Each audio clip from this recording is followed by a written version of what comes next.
नमस्कार, क्या आप जानते हैं मैं आपका स्वागत है। मैं हूं सौरभ शुक्ला। आपने देखा होगा कि अब उत्तर प्रदेश में तो बुलडोजर को लेकर जबरदस्त सियासत हो ही रही है। वहां पर मुख्यमंत्री योगी आदित्यनाथ को बुलडोजर बाबा कहा जाने लगा है। लेकिन अब उत्तर प्रदेश के साथ उत्तर प्रदेश से सटे मध्य प्रदेश में भी बुलडोजर चलने लगा है। मध्य प्रदेश के खरगोन में बुलडोजर चल रहे हैं। वहां रामनवमी के मौके पर हिंसा हुई। अब हिंसा के जिम्मेदार लोगों के घर चुन चुन कर बुलडोजर चलाए जा रहे हैं। मुख्यमंत्री शिवराज सिंह चौहान ने कहा है कि बुलडोजर की कार्रवाई के अलावा हंगामा करने वालों से जुर्माना भी वसूला जाएगा। जुलूस के दौरान हुई हिंसा में कई लोग घायल हुए थे। जिले के एसपी और 2 पुलिसकर्मियों को भी चोटें आई हैं। तनाव को देखते हुए कई इलाकों में कर्फ्यू लगाया गया है। खरगोन में दुर्भाग्यपूर्ण घटना हुई है।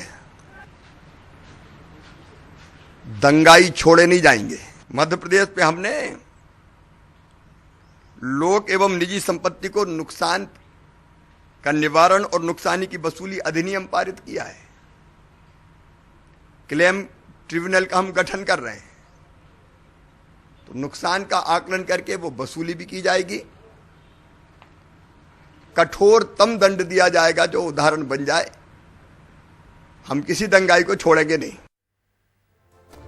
आपने सुना शिवराज सिंह चौहान को, मुख्यमंत्री हैं मध्य प्रदेश से, इनको मामा भी कहा जाता है। तो उधर बाबा और इधर अब मामा। उत्तर प्रदेश में योगी का बुलडोजर फिर से चल पड़ा है। बीते हफ्ते बरेली के भोजीपुरा से समाजवादी पार्टी के विधायक शहजील इस्लाम के पेट्रोल पंप को बुलडोजर से ढा दिया गया। उन पर आरोप यह है कि उन्होंने नक्शा पास नहीं कराया था। यह अलग बात है कि शहजील इस्लाम ने चुनाव के बाद योगी आदित्यनाथ के खिलाफ एक उकसावे वाला भाषण दिया था।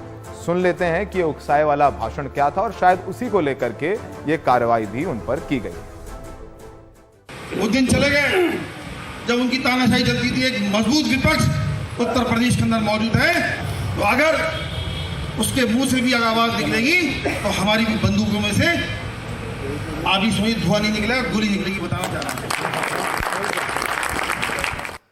यूपी चुनाव के दौरान कैराना का भी खूब जिक्र हुआ होगा और आपको याद होगा किस तरीके से कैराना में पलायन से लेकर के गर्मी सर्दी के बयान दिए गए। योगी आदित्यनाथ ने प्रचार के दौरान बोला था कि वहां कुछ लोग दोबारा कानून व्यवस्था बिगाड़ने की कोशिश कर रहे हैं। मैं ऐसे लोगों की गर्मी निकालना जानता हूं। 10 मार्च के बाद मुजफ्फरनगर और कैराना में दिख रही गर्मी शांत हो जाएगी। मैं मई और जून में भी शिमला बना देता हूं। आइए सुनते हैं योगी जी को। एक गर्मी जो अभी कैराना में और मुजफ्फरनगर में कुछ जगह दिखाई दे रही है ना, ये सब शांत हो जाएगी इसके बाद। क्योंकि गर्मी कैसे शांत होगी, ये तो मैं मई और जून में भी इसको बहुत शिमला बना देता हूं। कैराना से विधायक हैं नाहिद हसन। वहां से बीजेपी हार गई। पलायन का मुद्दा था, बुलडोजर की बात हुई, लेकिन अब विधायक नाहिद हसन की संपत्तियों पर यह बुलडोजर चलने लगा है। 2 दिन पहले नाहिद हसन के चाचा सरवर हसन के निर्माण को अवैध बताकर उसे ढा दिया गया। इस दौरान 10 बीघा सरकारी जमीन खाली करवाई गई। आज मऊ जिले में 3 जगह बुलडोजर चले हैं। ये तीनों लोग मुख्तार अंसारी के करीबी बताए जा रहे हैं। इनकी अवैध संपत्ति ढाई गई है। पुलिस और प्रशासन की टीमों की मौजूदगी में यह कार्रवाई हुई है और बताया जा रहा है कि इस कार्रवाई में एक शार्प शूटर की जमीन और अवैध निर्माण भी शामिल है, जो कि मुख्तार का बेहद करीबी बताया जाता रहा है। और आपको बता दें कि मऊ सदर से विधायक हैं मुख्तार अंसारी के बेटे।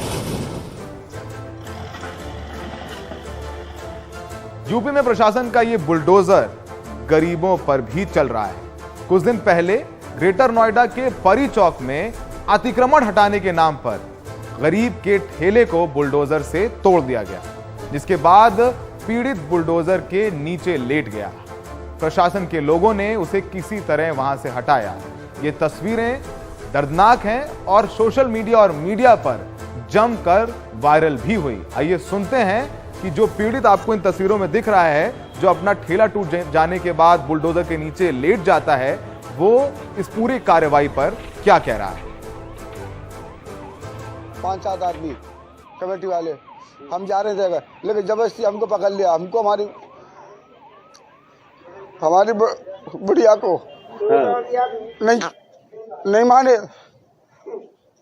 अच्छा। मेरे भाई जा रहे नहीं, और मारना इसको, मारना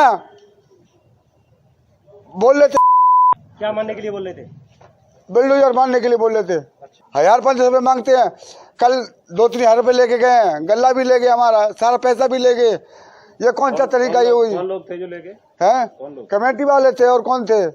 कमेटी का मतलब अथॉरिटी? हाँ, अथॉरिटी। क्या नाम है जो पैसा लेता है आपसे? अरे बाटी मोटे चमचे लेते हैं। बोले क्या करें हम? अपना रूम खर्चा दे, अपना पेट भरें, या क्या करें सर? बोलिए आप। हमें इतने दुखी हैं, अथॉरिटी तो होती है। इसलिए हमने योगी जी को वोट दिया था कि दोबारा आए वो, और हम पे उनकी हुकूमत, हम पे बिल्डो चले। यूपी की सियासत में पिछले कुछ सालों में बुलडोजर की खूब चर्चा रही है। ये बुलडोजर कैसे योगी के साथ जुड़ा, ये बताने के लिए हम थोड़ा पीछे जाते हैं। बात योगी आदित्यनाथ की करें तो वो बीजेपी के उन नेताओं में शुमार हैं जो पहले धर्म से जुड़े और उसके बाद सियासत का रुख किया। वो उत्तर प्रदेश के पूर्वांचल में गोरखपुर जिले में स्थित गोरखनाथ मठ के महंत भी हैं। उनकी कट्टर हिंदूवादी नेता की छवि है। 2002 में उन्होंने हिंदू युवा वाहिनी का गठन किया था, जिसका प्रदेश के तकरीबन हर जिले में विस्तार किया गया। लेकिन योगी की और पहचान भी है। उनके नाम और काम के साथ अक्सर बुलडोजर का जिक्र आता है। समर्थक बुलडोजर को बड़ा प्रभावी बताते हैं और विरोधी इसे सवालों के घेरे में लाते रहे, इस पर तंज भी कसते रहे।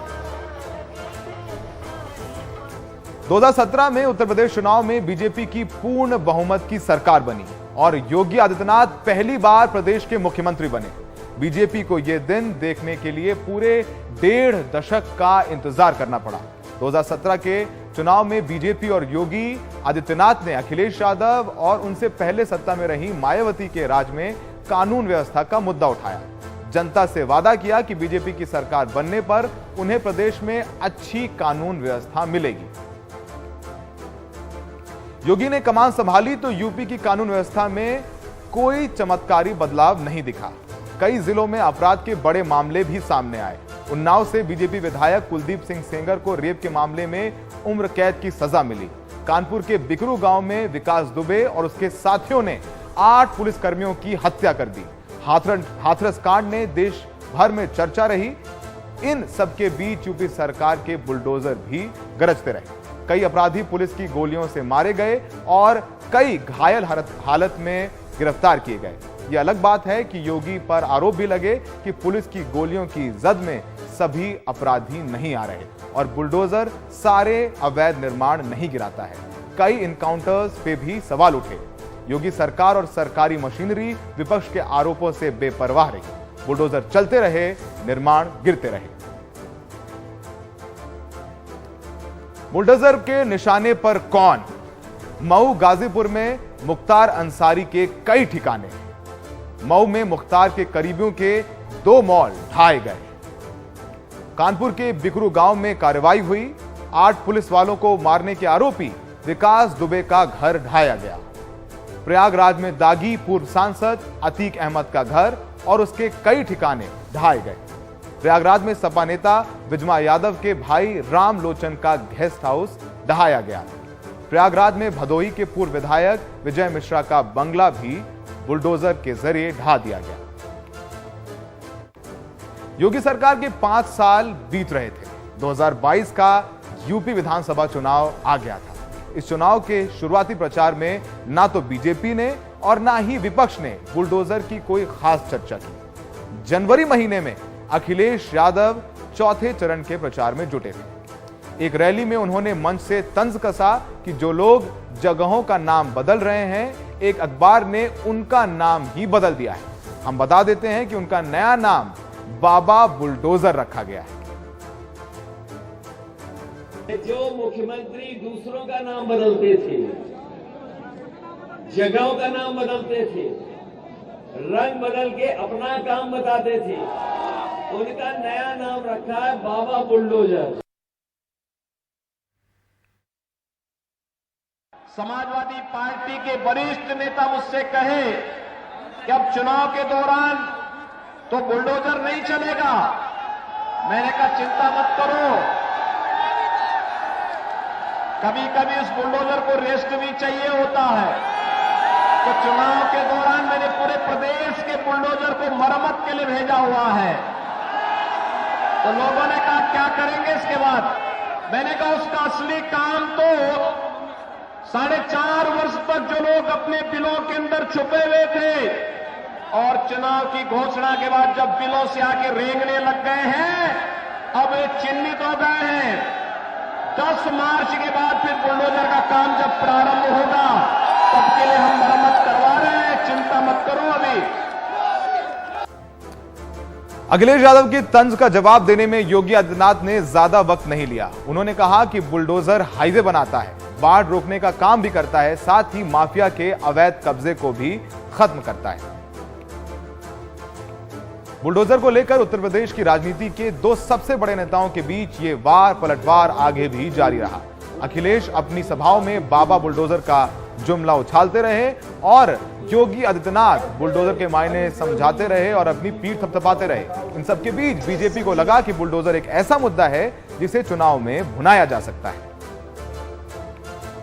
उसके चुनाव प्रचार की तस्वीरें बदलने लगी। बीजेपी के पोस्टर, बैनर में बुलडोजर छपने लगा। यहां तक कि प्रचार के गाने भी बुलडोजर को लेकर बनने लगे। यहां की रैलियों में बीजेपी समर्थक बुलडोजर के साथ पहुंचने लगे। प्रतीकों की राजनीति की शौकीन रही बीजेपी ने यह गढ़ने की कोशिश की कि बुलडोजर सिर्फ एक मशीन न होकर अपराध मुक्त उत्तर प्रदेश की एक जरूरत है और एक प्रतीक है। यूपी की कानून व्यवस्था योगी राज में कितनी सुधरी है, यह एक अलग सवाल है, लेकिन बीजेपी को अपनी इस कोशिश में कामयाबी मिली। योगी के साथ बाबा बुलडोजर का एक ब्रांड इमेज के तौर पर जुड़ गया। 2022 में बीजेपी ने यूपी को दोबारा कैसे हासिल किया, इसको लेकर कई तरह के विश्लेषण हैं। तमाम बिंदु और वजहें गिनाई जा सकती हैं, लेकिन बेशक यह माना जाना चाहिए कि बुलडोजर छवि से भी बीजेपी और योगी आदित्यनाथ का कुछ भला तो जरूर हुआ है। अब एक और तस्वीर पर नजर डालते हैं। यूपी में बीजेपी की भारी जीत के बाद कानपुर की मेयर प्रमिला पांडे खुद बुलडोजर पर सवार होकर जश्न मनाते नजर आईं। तमाम बीजेपी के समर्थक बुलडोजर लेकर के जश्न मना रहे थे और बीजेपी इस बात को लेकर के काफी खुश भी नजर आ रही। वक्त है एक ब्रेक का। ब्रेक के बाद बाकी खबर।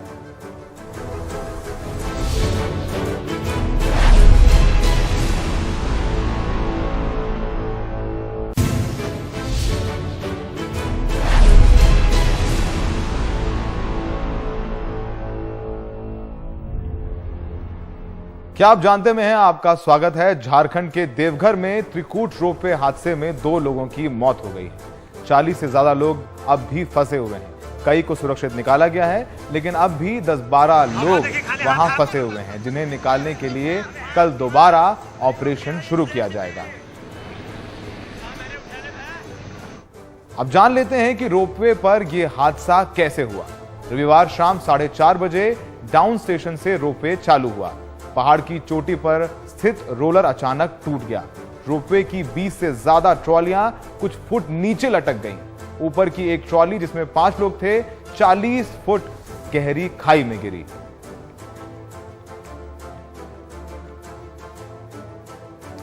क्या आप जानते में हैं? आज के लिए इतना ही। देश विदेश की तमाम खबरों के लिए बने रहिए एनडीटीवी इंडिया पर।